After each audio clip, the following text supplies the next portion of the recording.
Great. Hi, Jennifer. I'm excited to do this with you. Me too. I just want to say how happy I am to be here and also to have Zibby as the interviewer of this conversation because you are such a great supporter of authors and readers and humans generally. And I just really appreciate everything you do in the book world and well beyond that. So. Oh, that's so nice. Thank you. Well, I'm really excited to talk to you about this book, which was so great and really just has such staying power. I think one of the best debuts of the year, particularly with Jewish themes and all of that. So can I ask you some questions about it? Okay. So we heard a little synopsis already, but basically, what inspired you to write this book, and what did you hope to achieve by writing it? Okay. So the journey to getting to this novel is a kind of interesting one. As Judy mentioned earlier, I am a philosopher. I was a professor, and I had two daughters, and they were both born deaf. And this kind of turned my world upside down. I had been doing this kind of dry academic writing, and I didn't really love it very much. And then when the deafness in our family emerged, I just needed to start, I don't know, expressing personal, our decisions, my feelings, what we were going through, a lot of fears. And I found that kind of writing to be so nourishing. I had never done anything like that. I wasn't one of those people who had wanted to be a writer since she was a little girl. But this process was so this personal process and kind of self-expression was so meaningful and nourishing. And these little snippets of this eventually became a memoir, and I was giving a book talk actually through the Jewish Book Council. I was describing our journey with our daughters and how we were encouraging their every vocalization. We made a decision to give them hearing technology and to take a listening and spoken language pathway. And I was saying how much we were, encouraging our children to talk. And a woman in the audience described to me her childhood experience of having to be completely silent. She was hiding in a shoemaker's attic with her mother during World War II. And I couldn't stop thinking about that woman, and like as a child having to be silenced, as a mother having to keep her child silenced, what that must have been like. I ended up finding her and interviewing her, and then interviewing many other hidden children. So that was kind of the seed of the story. It got planted by this person's comments. One day at a book event that had nothing to do with hidden children or the Holocaust or anything, but it resonated so much with me because we were so much in the world of silence and sound, and then learning of this woman who needed to be silenced. It just kind of hooked on to me, and I couldn't let it go. Wow.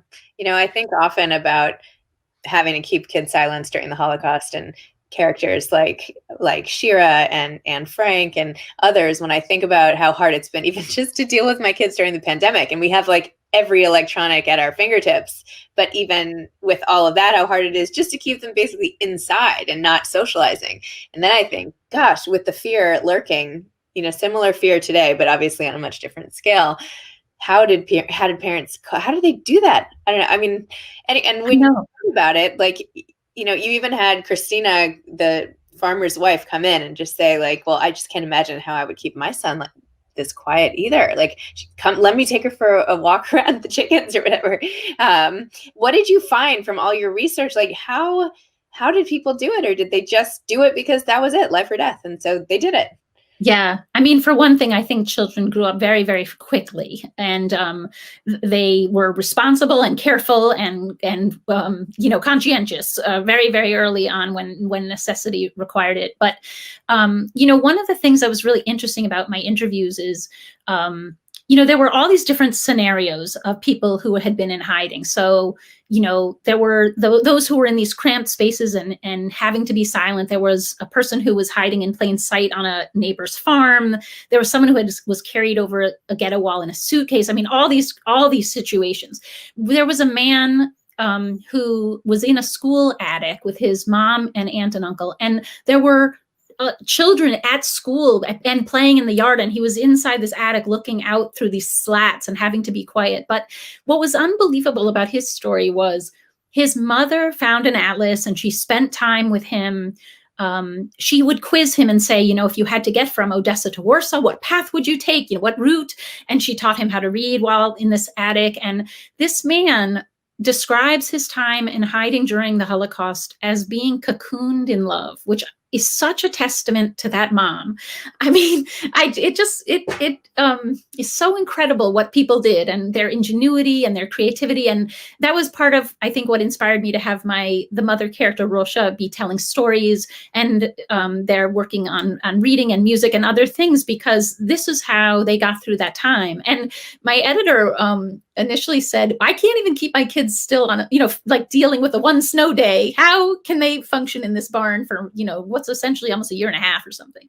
And that's kind of what she was encouraging me to set out to do, is to say, like, how can you hide? And what happens? Like, how do you use the bathroom? How do you brush your teeth? How do you function like this over this amount of time, and get through? And in listening to the stories of the hidden children, there was just so much resilience and intelligence that came into play. And it's very, very inspiring and humbling.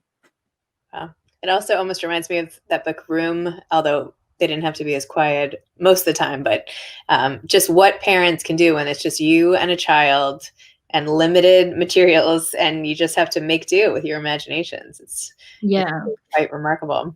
And I also felt like, how were you able, like, I felt fully like I was in the situation after I read this book, that like I knew what it was like because you described it so well. How did you get all that from the people you interviewed? I mean, it felt like did you ever try to like bury yourself in hay? Because it felt very much like you had experienced it yourself. Yeah. Well, there's two things. I mean, I didn't bury myself under hay, although we do have rabbits and we have a lot of hay around. And I could have done that, but I do know what hay really feels like and smells like and how it pokes at you. I think that my every writer brings strengths and weaknesses to their work and has to kind of compensate for things that are harder for them, and has an easier time with certain things. And I think that honestly, being a mom of deaf children enabled me to really slow down when it comes to sensory experience, which enables my ability as a writer to be descriptive of sensory occurrences. And so I think that is something. I think I spent a real lot of time, what would it sound like? What would it smell like? How did it feel? Really slow. And that's what I think enabled the sense of really being there, because of the way I was able to harness. We had done so much work with our children about not just hearing, but seeing, and getting every sensory perception in order to gain as much information about the world as possible. And I think that training actually has really helped me as a writer. But I also did a lot of travel for this novel. So I had written a draft of it first. So I interviewed the hidden children, many. And then I set all their stories aside because I wasn't going to write any of their particular stories. I thought maybe they would write them, or maybe their children or grandchildren will write those stories. I set them aside and I wrote a story kind of out of my imagination. And then I felt I really should do some kind of cross-check here, because I'm here in Western Massachusetts imagining the convent and the barn and all these other things. Just want to make sure I'm okay, And I found a guide who was just this amazing man. He read my manuscript in advance, and then he planned our trip, and he took me. Actually, my eldest daughter came with me, and we went to several places. We went to this area of farmland where you got to see how it would really be to try to hide someone in your barn. Because, initially you think of a farm and you think they have a lot of land and it might be fine, pretty safe. But, for community reasons, the houses were very close together and the barns were right there too. And then the land you had was in these narrow swaths going back. So you didn't actually have a lot of space from your neighbor. Your neighbors were kind of right on there. It was very hard to keep anything private. And in fact, even when we were there looking around, people were wondering who we were and asking questions. So you could see that, people were very curious, and hiding someone in your barn would be really hard. He took us to several convents, but one where Jewish children had been hidden. And this was really interesting too, because, I had sort of concocted a bit of a grand convent initially, stone, and, and then he said, we're a pretty poor country. It's brick here. And but there were all these sensory details there, the smell of soup as you walk in and the way your feet move on the floor and what the partitions were like where people were hidden and all this kind of sensory information that was so incredible to have as a novelist. And then he also took us, much to my daughter's chagrin, to this area of primeval forest where my character, since my character was going to be hiding in the forest in winter, I insisted that we go in winter. And so we're tromping around. It's freezing cold. My daughter is saying, why didn't you set your book in Greece? I mean, what are you doing? But we were I mean, couldn't I do? I know. So, but to see the denseness of the forest, to see how someone could possibly dig a burrow in that situation, and all the ingenuity that came to those people who survived in the woods and in family camps and all these things that happened. So there was travel. I also got to go to Tel Aviv and I met a violin maker who's sort of this amazing man who reclaims violins that were salvaged from Holocaust times, and he rebuilds them and they're played around the world in orchestras, and just so many things that really enriched my novel. But in addition, I consulted with so many people. So there was, a forest tracker, because I had to figure out how my character could move through the woods, and a mushroom forager, and, a nun, and all these different people. But most importantly, a masterclass violinist, because of Shira being a violin prodigy. I needed to understand how that was going to work out, what she would play, when would a piece be played, etc. So there was a lot that went into this journey of understanding what it must be like to be hidden in this barn and then move to a convent or into the woods, et cetera, et cetera. So each step took a lot of research. And tell me about the decision to have the male owner of the barn, Heinrich, sort of come and visit her each night and right next to her daughter, and how that decision got made in the novel, and then how was that okay? Because there was some noise involved with that. Like, how do you think they got away with that? Yeah, that's a very good question. Well, let me say that while I set most every personal story aside, when I made decisions like this, I wanted to make sure that they have happened. And this is a scenario that I heard about in a less than entirely clear way. There was a woman, nearly 80 or whatever, who was talking to me about her experience being hidden. She was quite young in the barn with her mother, and there was a farmer who she believed visited every night. She didn't totally know what was happening. Although actually I'm going to try to find it because I think it's really incredible and moving. She wrote a poem as an adult. And poetry, how it's, something in your experience will just show up for you. I have it on my phone. And this is this woman who said to me, that he came and they talked about the news, and she thinks maybe he loved her mother, is called Wild Strawberries. And this is her poem. It's very short. Sometimes under cover of darkness, Mr. R would visit. I would see my mother's silhouette, her long hair down her back, and in the dark, the outline of Mr. R's powerful shoulders as he sat opposite her on the straw-covered attic floor. He would talk in hushed tones. I sat beside my mother, but apart from them, feeling a vague excitement mingled with fear. He would bring sweet, wild strawberries in the night. Wow. And, I was also very much aware of how much sex was traded in the Holocaust, traded for survival. And so the scenario felt realistic, and it felt like, this family, I wanted this to be a blurry situation because, this family is the couple, the farmer and his wife, they're risking their lives, they're risking their families. I think the wife is in many ways righteous, but yet, she gives eggs and bread to the child, not to the mom. She knows something's happening in the barn, but there's a question of whether it's kind of a relief that it's happening and that there's some pressure off her. I mean, I wanted it to be a really blurry scenario. I wanted it to be you wonder whether he fell in love with her, Rosha, in the barn, or whether it really was just sort of payment of a sort, etc. So I thought it would create obviously tension, but also questions about how we respond in times what with the challenges that we're faced with, because we make a lot of moral judgments of people and how they respond in circumstances, but we're not necessarily faced with those same challenges, right? We want to believe we'd be one thing. Sometimes we might be a modeled thing. And I think often people were modeled in their reaction, kind of both good and bad.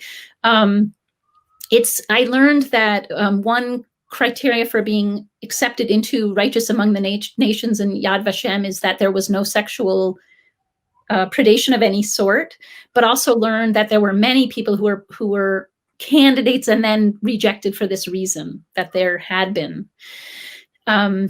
So just a lot of blurry stuff. And the noise is a really good question, actually, about noise in the barn. And maybe the only thing to say is that she was trying to keep it still as possible and trying to hope that it wasn't going to kill them all. And, this is very complicated. Yes, very complicated. And I feel like you left it a little ambiguous because there was one stretch where he didn't visit as often and she was missing that. She was welcoming him back when eventually he did. And there was sort of a question mark, like, do you fall in? It's almost like, what is that called? The Stockholm syndrome, or you fall in love with your abusers after a while. And anyway, yeah. Interesting to yeah, I mean, that was also part of the blurriness I wanted there because, her body responds even if the situation is quite horrible. And I had gotten some reactions of people upset about this. And I was like, but this is what happens because we are bodies also. And it happens even when the situation is very hostile. Your body can respond. And then people feel guilty for having responded, but it's something that happens. And anyway, I think I wanted the complexity to be there. And tell me about the decision to have music be such a part of it. I feel like this all sort of gels with the sound and your daughters and it does. Your music. Well, anyway, you take it away from there. Well, there's so many parts to this. I mean, the first thing is that my father, who I lost a year ago, he played violin every single day. And he was a very dedicated violinist. He wasn't a prodigy or a virtuoso, but he played daily, and it was really infused in my life because I heard it every day of my life. And music, I saw that he used music. He also composed some music, and it seemed to me that it was a way of him somehow connecting to his Jewish roots through the music he was writing as well. And then I studied opera, and he and I made music together. And so I saw the connective power of music. I also have to say that it links to something else, a few things that are dealing with the deafness in my family, which is that, when we looked back at our family tree, and I eventually discovered these great aunts who lived in a little shtetl in the 1800s who were deaf. And the one substantial story I learned about them is that when they went to sleep, they would tie a string from their wrist to their babies at night. And so that in the darkness, if the baby cried or fussed, they would feel the tug and they'd wake to care for them. And this string in the darkness was such a model of connection and mothering. And I think I had felt in many ways unheard by my mom, except when I sang. So music was one of those times when she really attended. But I wanted a string so badly between my daughters and me, and I didn't feel that was really I wasn't sure if it was in my repertoire. And I think I chose violin, not just for my father, but because it was a string instrument. And I wanted Shira to have this connective string that moved through, and her mother plays cello and her father played violin, and her grandfather was a violin maker. So there was this string instruments and string moving through the story for very personal reasons all through. And tell me a little more, if you are willing, about why you didn't feel like you felt heard by your mother. Yeah, I mean, I think that is really complicated. My mom has a hearing loss that isn't supposedly linked to the genetic deafness that's carried by my husband and I having recessive genes. So we're not totally sure about how it all links, but she too grew up with some hearing loss. which I think caused her to retreat in certain ways. I think it's an energy saver. I think it's conservation for deaf people sometimes, but I think it's also that a variety of things that happened in her own childhood caused her to be more kind of turned in and not turned out. And like, I think she loves me dearly, but just wasn't able to be as attentive and focused. And I think it was intermittent, which is very hard for children. Sort of, you think you sometimes have it and then it's gone, and it's very hard to hold on to. So it was something that was quite hard. And yet, like I said, it was funny. Like when I sang, it was like everything stopped and she was right there. And so I sang a real lot. And, I studied voice, and it was the thing I really took on, because that connection meant so much to me. And so I think that when it came to creating these characters, I think the transportive power of music and connective power of music, it was like right there as a subject matter. And then with the book being divided into 3 parts and having 3 basic identities for Shira as she goes through different stages of her hiding and her travels, and culminating in this fantastic ending, I thought. Tell me about the division of her time in those ways, and how you even renamed the characters, and then started the character rather, and in each section it became, you referred to her as the new name, not even her original name, which I thought was really interesting. Tell me about that. Thanks. Well, so I thought it was really important for us to remember, now that we're in this age where we can find anyone, if you want to see your 4th grade friend, you just go on Facebook and put their name in, and there she'll be, but people lost the thread of not just their families, but themselves. And I was really struck by this. I was struck by it emotionally. I went to the Holocaust Museum in DC and saw this almost like a program where there were these pamphlets of people, and they would have a face and it would say, "Do you remember me?" And it was this literal question. Like, if you could tell me that I'm, Anna, whatever, from this village, then I would be able to go back and find my family and figure out, where I come from and who I am. And it was just incredible. And it kind of resonated with me also as a philosopher, because what we are as we persist in time, and when we shed particular things, are we still that same person? And what does it mean to be a self over time? And especially in a situation where all these things have to change. Your name changes for your safety. Not everyone got to have their name buried in a jar that got unearthed later. A lot of the time they just changed their name and they forgot the other one, and they were 5 years old and they don't know their mother and father's actual name. They just knew them as Mama and Tata, etc. So all that way in which the threads can get frayed or broken completely, I felt was really interesting and important, because later there was really no way back. You couldn't figure it out. And so people were just lost. It was incredible. And so that was just an important point for me to see that this is what happens in war. It happens especially in a brutal way to children, because the thread gets lost and then they can't quite connect and find their way back. So that's kind of part of what I did with that, with the different names.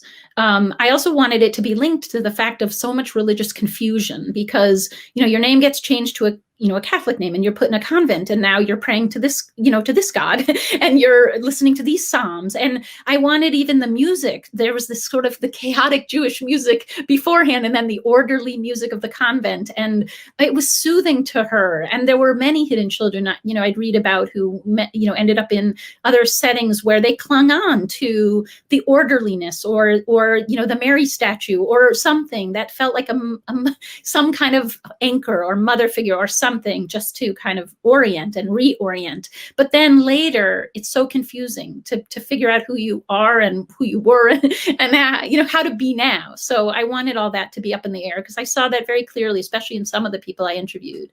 They just they either never quite found the thread, or they imposed a new thing. I'm going to be a Jew. I'm going to Israel. I'm going to whatever. And that's what they did. But it was like a imposition in a way, like they decided it by fiat rather than sort of an organic development. I know I hadn't really, obviously I had thought about it, but your book just put this in such stark, black and white details of how hard it is to find somebody and how many people have just drifted, and even the like near miss type situations that must have happened all the time. It just is like heartbreaking. I think that's one of the things about this book is like every part of it, logically reading it has actually happened in real life, magnified millions of times. And like the depth of that sort of suffering and those emotions just makes this book even more powerful. So riding on the coattails of that trauma, collective trauma. One of the questions actually from the chat, and you started talking a little bit about your philosophy background, is what type of philosophy do you teach, and how has that affected your writing? And it sounds like it has. Yeah. So I'm my work has been in the area of moral psychology and in the nature of self, but so from in the academic realm, it's really quite abstract and theoretical, and that bothered me a lot because it's about the self, so you think that we should be able to relate to that. But the work I did sort of as before kind of really moving more into writing had to do with the ways in which there can be ambivalence in the self, and how I edited this anthology called The Messy Self because it was about how we can have these warring factions within and warring desires. So we might want something, but we might not want to want it, and all this kind of conflict and ambivalence and fracture. And I think it has really affected my work as a writer because, especially for instance, when Rosha makes this decision to give her child up for her safety so she'll live, and yet she carries this shame or guilt. It's inevitable to take it off your shoulders. You go to a family camp and someone else brought their child along. So maybe I could have made it. I could have made it to that camp with my child and I didn't have to give her up. But then you see at the family camp that maybe some children die because there's danger there too. So there was no exact answer here. Everyone was just doing anything and everything they could, the best decision they could make. Then the daughter will be in the barn and gets upset and makes a loud chirp, and then carries this for her forever, thinking, if I hadn't made that chirp, maybe I'd still be with my mother. My mother sent me away because I was too loud. If I could have been quieter, So the kinds of ways in which our minds do this thing where we can carry, even when I say I was given up so that I could live, my mother gave me away so I could live. Sits in the same mind with, if I hadn't made that chirp, maybe I could have still been there, and we do this all the time because we can draw walls in our minds, and what it is to be a conflicted self, what it is to have self-deception, etc. All these kind of things, are kind of undergirded in emotional experiences that I was trying to, include in the novel. It's also, what does it even mean to be safe? And what does it mean to live, right? There was one part where she's saying, well, safe is with my mom. What do you mean, keep me safe? Like, I was safe. I was with her. And I feel like that's what kids long for, right? That's what they know. And to have all that taken away and say, no, now you're going to go with a bunch of strangers to a convent and take away all of my love, but you'll be alive. And what 5-year-old would take that choice? I mean, yes. I mean, I know. I think it's just so complicated because everyone will do their best and tries to make the life that they're given to make as much sense as possible. But there are these emotional pulls that are so deep and profound. And, it was also why, as I was writing this, and there were children being separated from their parents at the border, and I'm thinking to myself, we're going to lose the thread, as we have, as there's 540 who can't be put back together with their parents now, and now I'm gonna, if in 75 years someone interviews them for their novel and they sit down and say, I'm still in this acute pain because I was separated back then when I was 5. I mean, that's what I learned, is having these interviews with people who, have made these beautiful lives for themselves, but the pain of that time is just, it's endless, it just doesn't go away, it's right there under the surface, and that kind of emotional complexity is what I really wanted to capture, and how difficult it was. Well, you did. You captured it all. It was it's all these themes that you bring up are so thought-provoking, and speak to a whole generation. What does it mean to have a generation of people in pain growing up, and then the effects on them raising kids? I remember in college I did some report about children of Holocaust survivors and what it meant to grow up as them, with parents who had such trauma in their own lives. And then I think about even now, which is, again, not the same, but just a period of time where people feel at risk. And what does that do? What does that do to, whether or not to send your kid to homeschool or, leave the city, or all these decisions parents have to make now? It's still like, what do? You have to make your own. It's like you have to make your own way again, right? There are not clear guidelines, and do you trust officials? And I don't know. There's just in a way. Yeah. It's very complicated. And I remember interviewing one man who, I went into his home, and it was this, you see that he just has really built this beautiful life. He showed me pictures of his grandchildren's bar mitzvahs, and it was all this, kind of healed world. And then we sat down, and the interviews took, quite a long time. I'd be there for 5 hours or something. Okay. And, by the end, first of all, we're both in tears, but he even, at one point sort of, we were talking, and he had been kind of shifted around in these different ways that were very trying as a young child. And I think, it's like, while we were talking, it's almost like his eyes like shuttered over, and he just said to me, if you told me my mother was in the other room, I wouldn't go in there. And it's just, there was so much pain, that's all. And longing that went for so long, unmet, in this case, longing and then kind of rebuilding something over it. But it's just, there's a hole there. And what do you think about inherited trauma? I know I was kind of throwing that around, and someone in the chat is asking about it as well. What do you think about it? I mean, I think that I'm no expert on that, but I just feel like it's cellular, probably. That's what I think. I think it's cellular, but also, I think about this as a mom of 2 children. So both were born deaf, but my first one was it was such a surprise. I mean, it sounds like it shouldn't be, because my mom had hearing loss, but my mother had hearing loss, supposedly due to mastoid infections. And then we learned there was like this hidden tree that had family tree that had asterisks of deaf people, but I had no idea about it. So if I call from the hospital and say my daughter failed the test, and my dad's like, oh, I'm sure it's, fluid, that kind of thing. But I think that what happens is your whole body goes into a mode of, okay, how are we going to deal with this, et cetera. And I know that my older daughter absorbed so much of, our reactivity to her. Whereas my second daughter, by then, I just flung her over my shoulder and kept singing, because, I knew by then that whether she could hear it or not, she was going to get it. She saw my face, she felt my body, she felt the air, she knew what I was doing. She kind of knew as much without her sound as with it, but I didn't know that the first time. So, but I do think that you can just see, I mean, maybe it's, what do they say about the oldest child and the first pancake and all that stuff. But I think that, they do feel your reactivity, and they're so sensitive and so smart.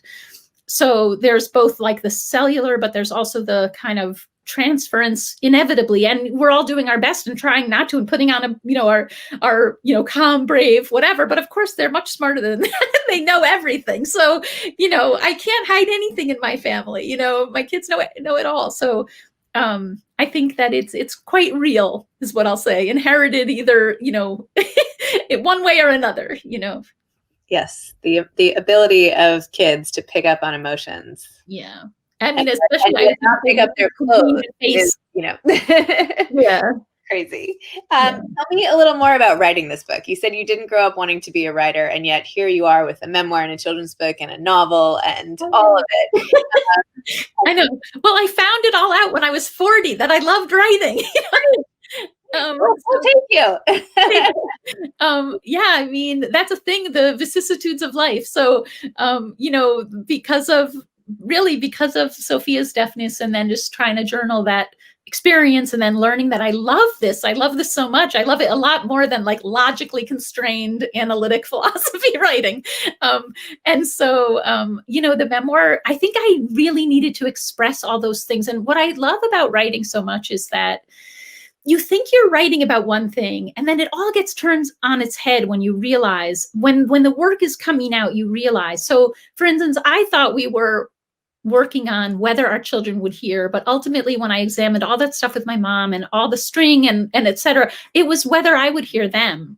I think that's what this was all about. It was all a big question of whether I could hear, not whether they could, but I didn't know that at first. Someone would say, "What are you working on?" I'm like, well, it's about raising our daughters in a hearing speaking world, and whether they would, it's just interesting. There's so much self-discovery, and there's so much, I think what I love about it is that I'm connected to sort of subconscious things, in a way that I never could be, I think, if I just went along, without sitting down and being quiet and trying to write.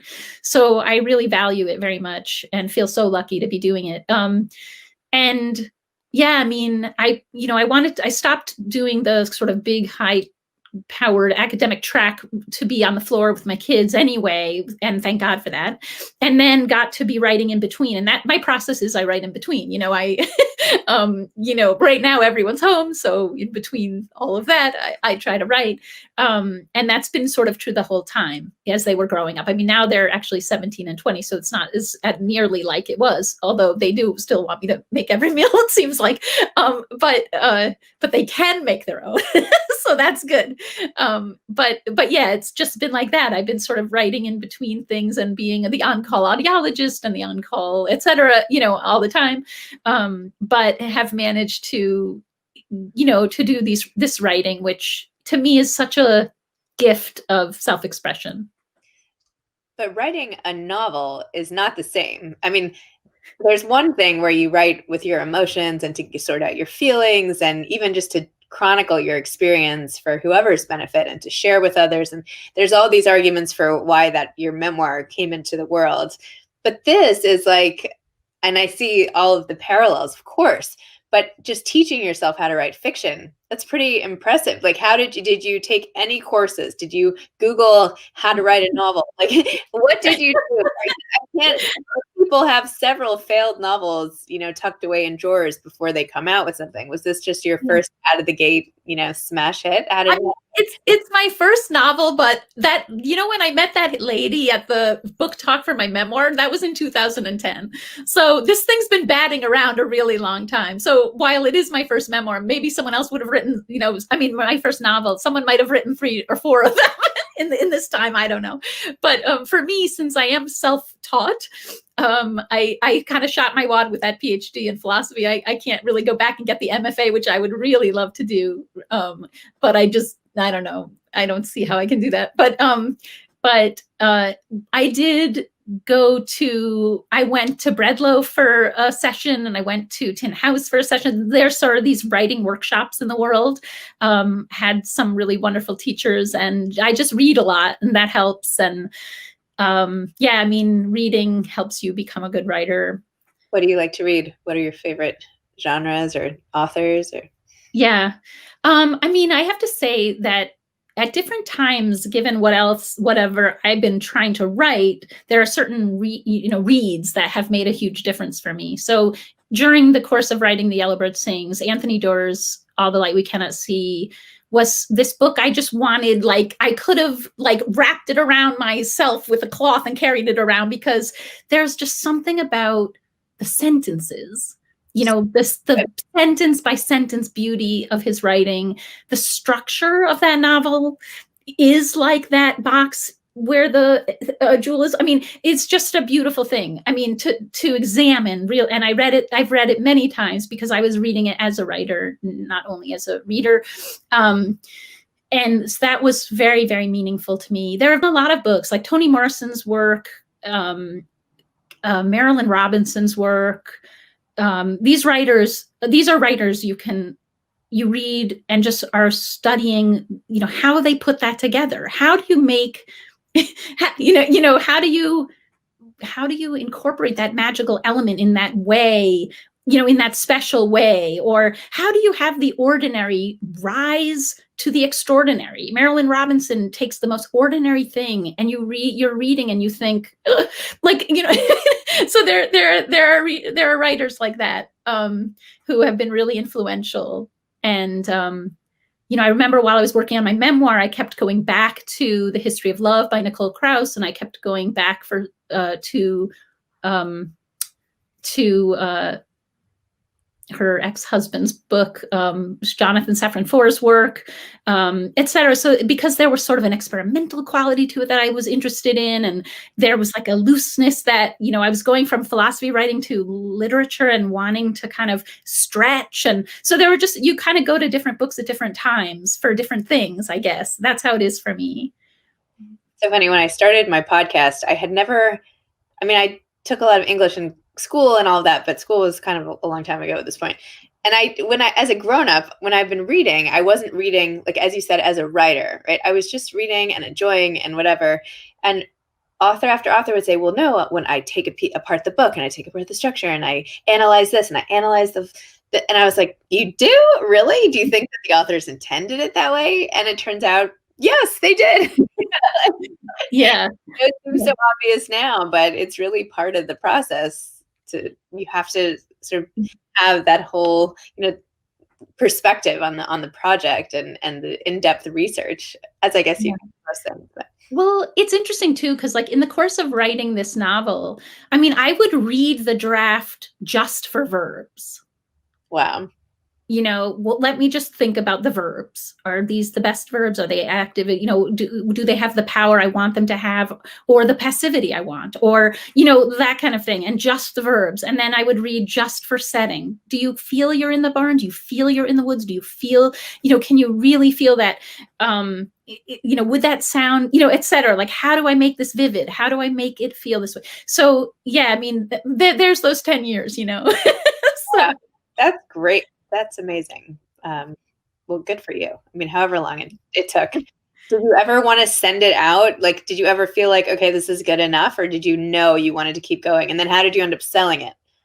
Yeah. Well, no, I never felt it was good enough. I think that's the philosophy training too, where it's so critical, very, very critically. I'm trained really critically, sadly. And in fact, the beauty of some writing environments I've been in is that they would have this thought where if you hear someone's new writing, you just say what's working. And I was like, that's amazing. We're talking about what's working. I've never even done that before. I always used to talk about what isn't working. So anyway, it's a beautiful thing, and it actually helps you improve greatly, because somehow when you hear what's working, that stuff rises and the other stuff falls. So it's a really great thing, and it's a much more healthy world for me. I'm so happy to be in it. But let's see. I worked on it a long time. I ended up sending it. It was kind of a circuitous route, as many, many publishing routes are. I had an agent for my memoir. She wasn't sure about this novel. We decided to part ways, so I was unagented. But there was an editor who had passed on my memoir, but had written the nicest note. It was like the loveliest fail, She thought the writing was beautiful. She loved the story, but she just felt she couldn't make it big enough for her. And that was Amy Einhorn, who publishes really big books. And so she loved it, but she couldn't take it. So I said, what about just Amy Einhorn? Like, what if we just sent it to her? And my agent, my soon-to-be ex-agent, was like, I can't, I don't think it's ready, whatever. And I was like, okay. So I sent it myself to Amy, and I said, look, Amy, you passed on my memoir, but I remember it was such a nice rejection. Would you consider reading it? And she said, I will read it. And she accepted it. So unagented, and then said, so now you need to get an agent. Yeah. And I said, well, if you've accepted my novel, I'm pretty sure I can get one, And so I did. And that's how it happened, kind of in a backward way. But, obviously if my ex-agent, had she sent it to Amy, she would have taken it, but she didn't. So I sent it myself. And Amy and we worked on it. It wasn't done yet. In fact, the book, I think I had written every single moment of the entire book. So what jumps in time now? I had written a lot of that story, the whole New York story. There was a second daughter. She couldn't bond to her. There was there was like all kinds of stuff on the cutting floor. Amy said, I think the heart of the story is in the barn. I really care about this daughter, not that daughter. That kind of thing. And so it took shape that way, where we really expanded the barn and this journey during the war only, and then kind of made a move to the later years. And I do want to say, it's always hard in these conversations because you never know if there are people who haven't read, and you don't want to do any spoiling, but, and I won't, but I just want to say that, in making a decision about the ending, a lot of it had to do with respecting what I've learned from interviews of reunifications and how complicated they are. And my daughter character's 5 when you're really invested in her life. And that's a very simple time compared to being nearly 30. And what that really would be like to be true to it, to be fair to it, to give honor to the people who struggle with the complexities of finding someone after so many years and having such complicated emotions about it, wanting to make sure to give that honor and not just wrap a big bow around something that's complicated. And so that kind of leads me to say that in the thing I'm working on now, there's some revisiting of this concept. I was about to ask that, so thank you. What are you working on now? Yeah, so I decided that I started with these 2 characters that are completely new and different. It's after the war, which I think is important because, there are people who don't want to even pick up a novel that's set in the Holocaust, which, is a fact of this novel. So I joke now, I think it should just be called post-war, just so you know. So it's post-war, but it's right after the war, and there's a boy and a girl and a brother and sister. And I wanted to explore something I learned from someone I interviewed, which was that she went after the war and she would find Jewish children in Christian settings and transport them to Palestine, to that was British mandated Palestine at the time. And this was also like a very complicated thing for each individual child. So it might have been, in terms of rescuing Jews after the war, it makes total sense as a population management issue. But as a human single individual to individual issue is really complicated. And I wanted to explore that. But one thing that happens is that these children end up in a kibbutz in Israel, and there's this violin prodigy. And so we're going to circle back, and her and her mom, you're going to kind of see the middle and end that you didn't see here, because I really want to do what it's due, and I didn't want to dishonor some real things that I felt were very important to give their space, and not tack on like a weird second novel on a first one kind of thing. Oh, I love that. Well, if anybody has more questions, feel free to put them in the comments. I feel like I tried to weave in most of them already, but if there are any more, please feel free. And by the way, Jennifer, a lot of people are encouraging you to go back and get your MFA. So they are? It's too. I can't see. Oh, okay. I found the comments now. Okay. While we're waiting to see if any more comments come in with questions, I should say, I was wondering if you had any advice for aspiring authors, in case there are any out there listening. Yes. I think my advice is persistence and faith. Just keep going back and having enough faith that whatever it is you write each day, whether it looks like it has no relationship to the thing you wrote yesterday, whether it doesn't seem like it's very good, etc., I really do believe that the mind is this incredible web, and that these things are related, and that if you kind of give yourself the freedom and the chance, and that you keep going and keep persevering, that it's going to show up there and you're going to see it. And I've always been really fascinated by how, people can take cards of plot almost and like shuffle them one way and you'd have one story, and shuffle them another way and you'd have another story. And so we just have to understand that our mind connects dots, so if you're there putting out your moments, they will relate to each other eventually, and if we just kind of give ourselves that trust you know, and to keep doing it, because it does take a lot of work. I mean, it takes a real lot of work, but you can do it if you stick with it. I say after 10 years. And are you still singing? No, I haven't sang as much. My husband is very upset about it. Actually, he's always saying, "Why aren't you singing?" I sing in the shower. All right.